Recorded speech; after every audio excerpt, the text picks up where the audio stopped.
Je vois les nuages se former au loin venant vers moi.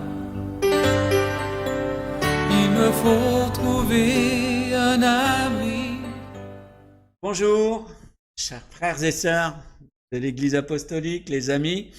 Aujourd'hui, c'est notre dernière étude biblique sur le Sermon sur la montagne. Et pour pouvoir agrémenter, on a cherché un autre format. Et ce matin, Josué, qui est la personne qui nous met les vidéos sur YouTube, va me poser des questions en rapport avec ce Sermon sur la montagne. Voilà, merci Josué de participer. Avec plaisir. Alors bonjour Serge déjà. J'ai une première question. Pourquoi est-ce que tu as fait cette étude à propos des sermons? Eh bien, Matthieu 5, 6, 7, c'est un enseignement très pratique. Et dans l'évangile de Matthieu, c'est placé même avant les miracles qui va accomplir toutes les paraboles. C'est un mélange de promesses et d'injonctions impossibles. Je trouve là vraiment un condensé de ce qu'est Jésus, qui nous démontre que la vie chrétienne par nos propres forces, c'est pas possible. Et puis, en même temps, il y a tellement de belles promesses que ça donne envie. Et c'était un des livres préférés de Gandhi, le Sermon sur la montagne. Ce sermon me ramène aussi à une période de ma vie, au démarrage de ma vocation de pasteur, où j'ai été critiqué et même calomnié. Et ce passage de l'évangile de Matthieu m'a vraiment nourri, m'a donné de vivre l'attitude de ne pas répondre à l'agression, de ne pas répondre à la même hauteur, ne même bénir ceux qui me disaient des méchancetés. Alors ce passage, je l'ai mémorisé, ça a mis 3 mois pour l'apprendre par cœur, ces 3 chapitres, et finalement, je réalise à travers ces passages l'autorité de Jésus dans sa parole qui fait vraiment une différence, qui me permet même de mieux le connaître au travers de ses paroles. Donc ça t'a aidé un petit peu ça. Exactement. Très bien. Alors, quels thèmes sont abordés sur ces études sur le sermon de la montagne? Principalement, Jésus aborde le royaume de Dieu. Il nous décrit ses citoyens, les pauvres en esprit. Voilà, moi je suis pasteur de l'Église apostolique, mais je serais pasteur des clochards. Ce serait, voilà, c'est ma vocation. Les lois du royaume, sa logique. Et puis, il nous parle du parcours du disciple, de vivre un état d'esprit, une attitude au monde. Nous ne sommes plus de ce monde, mais nous devons y vivre. Alors, ça nous donne la teneur de la relation qu'on peut avoir avec Dieu dans l'obéissance, dans la prière. Ça nous parle aussi des privilèges des citoyens des cieux, ceux qui appartiennent à ce royaume. Et là, c'est la fin du chapitre 6 qui nous le dit. Et ils n'ont pas besoin de s'inquiéter parce que Dieu pourvoira à leurs besoins. Il nous invite aussi à ne pas idolâtrer les moyens de subsistance, l'or, l'argent, et nous donne de faire des constats de lucidité également. C'est vrai que le rapport à la loi est assez compliqué. Oui. Et est-ce que tu penses que le chrétien est affranchi des commandements de Moïse? Jésus n'abolit pas la loi. Il va l'accomplir, mais il va l'accomplir d'abord dans le sens qu'il a obéi à tous les commandements, et puis aussi, il va être celui qui réalise toute la typologie de l'Ancien Testament. Quand on voit la description du tabernacle, comment le Lévitique nous donne des lois qui pour nous sont incompréhensibles, l'hygiène, etc. Mais certaines de ces lois sont encore compréhensibles justement dans cette logique du royaume. Jésus est l'agneau qui va être sacrifié, et à travers tous les sacrifices, eh bien, on a le résumé de l'action que Jésus va accomplir. Et dans cet accomplissement, Jésus va nous révéler l'esprit de la loi. Il va nous conduire à un repos. Ce n'est pas une obéissance bête, méchante que Dieu attend de nous, mais de comprendre la logique de son cœur. D'ailleurs, tu peux lire dans Éphésiens 2,15 ce que Jésus fait de cette loi pour nous aujourd'hui. Alors, j'arrive. Éphésiens 2,15. Il a annulé il a annulé la loi juive avec ses commandements et ses règlements pour former avec les uns et les autres un seul peuple nouveau dans l'union avec lui. C'est ainsi qu'il a établi la paix. Voilà. Pour nous, chrétiens d'origine païenne en particulier, eh bien, ces commandements de l'Ancien Testament, toutes ces lois cérémonielles, alimentaires, ne nous sont pas destinés. Par contre, un descendant d'Abraham, donc du peuple juif, a à cœur d'obéir au Premier Testament, et je ne veux pas l'inciter à désobéir, c'est toujours sa culture, sa vie. Pour nous, chrétiens d'origine païenne, eh bien, nous sommes conduits à travers ces textes à être plus humains, à vivre la miséricorde. D'ailleurs, Augustin va le résumer ainsi: aime et fais ce que tu veux. Très bien, merci Serge. Alors, prier, jeûner et faire l'aumône, quel est le lien au final? En fait, là, je n'invente rien. C'est Yann Newberry, lors du séminaire qu'on a eu en octobre l'année dernière, qui nous a dit que les trois sont une seule et même chose. Quand je fais l'aumône, en fait, je prie. Quand je jeûne, je me rends disponible à ce que Dieu veut me donner. D'ailleurs, tu peux trouver aussi dans les Proverbes un article de ce que est la générosité. À quoi ça sert la générosité finalement? Alors, Proverbe 19-17, c'est ça? Oui. Alors, donner aux pauvres revient à prêter au Seigneur, il récompensera cette générosité. En fait, ma prière, c'est un échange avec Dieu et il va récompenser la fidélité. Il y a une persévérance à gagner. Et la prière, c'est pas forcément parler, parce que le résultat de la bonne prière, c'est d'abord d'entendre Dieu nous donner des convictions, nous emmener à la disposition de cœur pour que se réalise sa volonté, son royaume. Finalement, prier, c'est d'abord chercher ce que Dieu veut. Et quand on jeûne, voilà, on y arrive. Quand on donne à quelqu'un qui a besoin, c'est souvent parce que Dieu nous a mis à cœur quelque chose. On ne le fait pas pour une récompense. On a déjà notre récompense quand on voit la personne qu'on a bénie recevoir et bénir Dieu en particulier. D'accord. Question supplémentaire, ça veut dire prier, c'est d'abord savoir écouter aussi. Enfin, c'est toute la difficulté. D'ailleurs, c'est le métacommandement. Avant tous les commandements, eh bien, c'est écrit dans Deutéronome 6,4, Shema Israël, Adonai Erad, Adonai Eloheinu, l'Éternel notre Dieu est un. Écoute, écoute. D'accord, merci.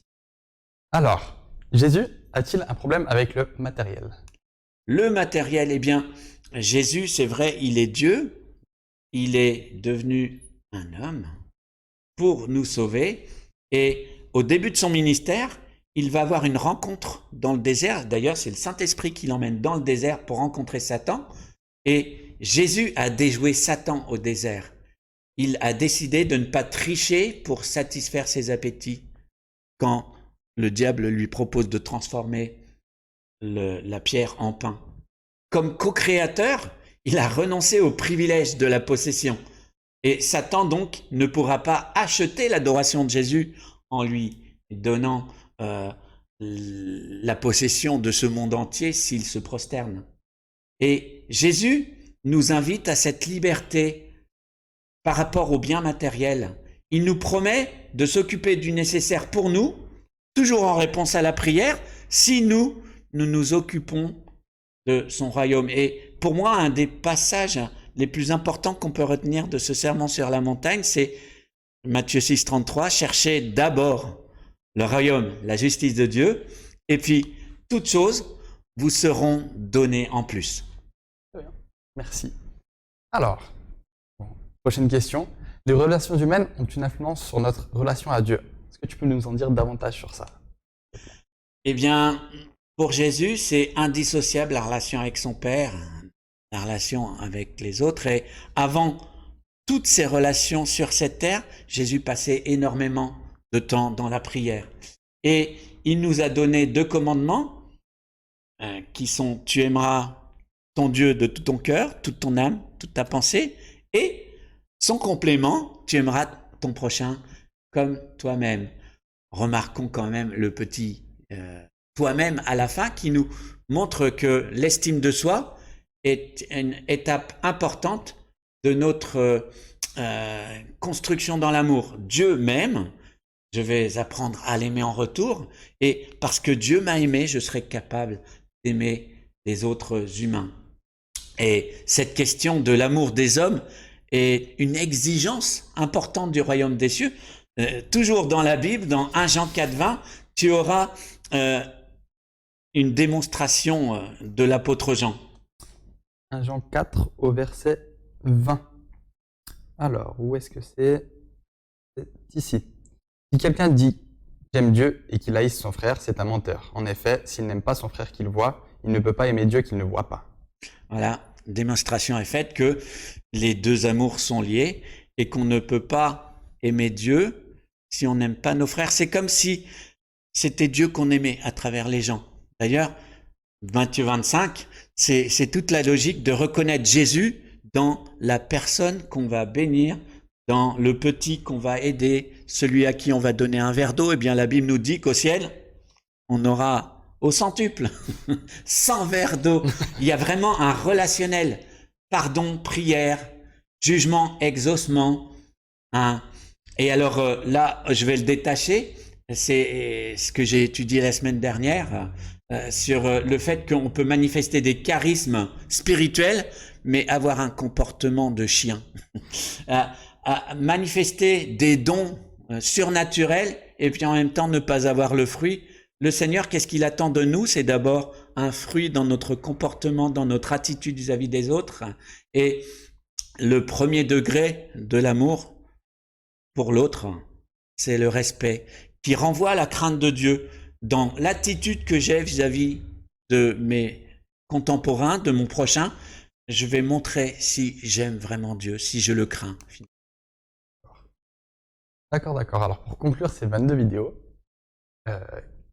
quoi retenir sur cet enseignement? Qu'est-ce qu'il faut retenir? Alors, je vais rien inventer, mais c'est quelque chose qui a jalonné ces études, j'y revenais souvent. La conclusion de ce sermon, eh bien, je vais te demander de nous la lire, et ça va nous donner le diapason. Alors, c'est Matthieu 7 au verset 23. 23, qui se trouve exactement ici. 23-27. Oui, alors j'arrive. Alors, je leur déclarai, je ne vous ai jamais connus, allez-vous-en loin de moi, vous qui me connaissez mal. Ainsi, quiconque écoute ce que je viens de dire et le met en pratique sera comme un homme intelligent qui a bâti sa maison sur le roc. La pluie est tombée, les rivières ont débordé, la tempête s'est abattue sur cette maison, mais elle ne s'est pas écroulée car ses fondations avaient été posées sur le roc. Mais quiconque écoute ce que je viens de dire et ne le met pas en pratique sera comme un homme insensé qui a bâti sa maison sur le sable. La pluie est tombée, les rivières ont débordé, la tempête s'est abattue sur cette maison, elle s'est écroulée, sa ruine a été complète. Du coup, là, la conclusion, pourquoi tout ce sermon? Jésus nous le dit, écoute et mets en pratique. C'est toujours Shema, Israël. Shema, c'est écoute et obéis en hébreu. Nous, on voudrait éviter la tempête. On voudrait que ça passe à côté. D'ailleurs, c'est un peu ce que promet l'évangile de la prospérité. Non, Jésus nous annonce que, quelle que soit notre situation, on connaîtra la tempête. La tempête, c'est les coups durs de la vie. C'est le vieillissement, tout simplement, de perdre ses capacités. Et ce qui compte, c'est que notre maison, notre citoyenneté dans le royaume de Dieu ne soit pas ébranlée. Et c'est cela que Jésus veut nous donner en héritage. Du coup, eh bien, tu peux lire la fin complètement, les versets 28 et 29. Alors, quand Jésus eut achevé ses instructions, tous restèrent impressionnés par sa manière d'enseigner, car il n'était pas comme leur maître de la loi, mais il les enseignait avec autorité. Voilà, moi je reste encore sous le charme de Jésus comme quand j'avais 13 ans. Quand j'ai rencontré Jésus, ce qui m'a frappé, le coup de foudre vraiment, c'était de voir l'autorité de Jésus sans avoir l'air d'y toucher, dans la douceur. Pour moi, la vraie autorité, elle est marquée par cette douceur, cette présence, Jésus, c'est quelqu'un d'entier, c'est un homme, il est Dieu. Moi, je reste baba de voir comment Jésus, comme je le disais, j'aimais trop comment il mouchait les pharisiens hypocrites et comment il s'occupait des petites gens auxquels je continue de m'identifier forcément. Voilà, c'est ça que je retiens de Jésus. 2 impressions. Écoute, mets en pratique. Allez, des fois c'est un peu marche ou crève la vie chrétienne. Mais d'un autre côté, si Jésus est dans mon bateau, avec l'autorité qui est la sienne, je vais y arriver. C'est lui qui va m'emmener dans la réussite de ma vie chrétienne. Voilà ce qui m'a touché. Merci beaucoup, Serge. Moi, j'ai une question supplémentaire, si tu acceptes d'y répondre. Ah, Tu as parlé de tempêtes. Est-ce que tu peux nous expliquer un petit peu les tempêtes que tu as et nous montrer comment Dieu a... à 2 ordres de tempête. Il y a bien sûr celle que tout un chacun va éprouver quand il lui arrive un accident, quand on a un deuil, quand on connaît des pertes dans sa vie, quand on est abandonné, un orphelin. Premier type de tempête. Et deuxième type de tempête, c'est quand Dieu soulève les flots dans mon cœur et que je vais apercevoir ce qu'il y a au fond et qui finalement peut parfois nous faire peur. Et au travers de ce sermon sur la montagne, et je reviendrai finalement à Matthieu 5,3 où il dit « Heureux les pauvres en esprit »,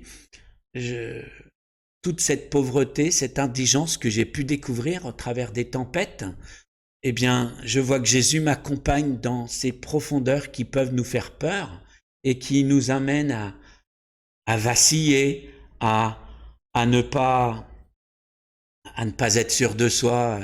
Je crois vraiment que Jésus est le rocher sur lequel on peut fonder sa vie, alors que dans notre vie, on a connu cette misère, cette indigence. Et pour moi, c'est vraiment l'évangile dans toute sa splendeur, de dire « Ouais, je te connais à fond, mais je t'aime et je vais t'apprendre à vivre avec ce que tu es. Je vais te changer, mais en même temps, tu vas pleinement vivre qui tu es en Jésus. » Voilà. Merci beaucoup. 2 types de tempêtes. Très bien, merci beaucoup. J'ai plus d'autres questions sur ce sermon. Voilà, ce sermon sur la montagne, j'espère que vous avez trop kiffé. J'espère que vous vous laisserez passionner par Jésus, par son autorité. Et je vous recommande encore de le lire d'un trait. D'ailleurs, peut-être ça sera l'objet d'une autre vidéo. Voilà, soyez heureux en Jésus. Soyez bénis. Je vois les nuages se former au loin venant vers moi. Il me faut trouver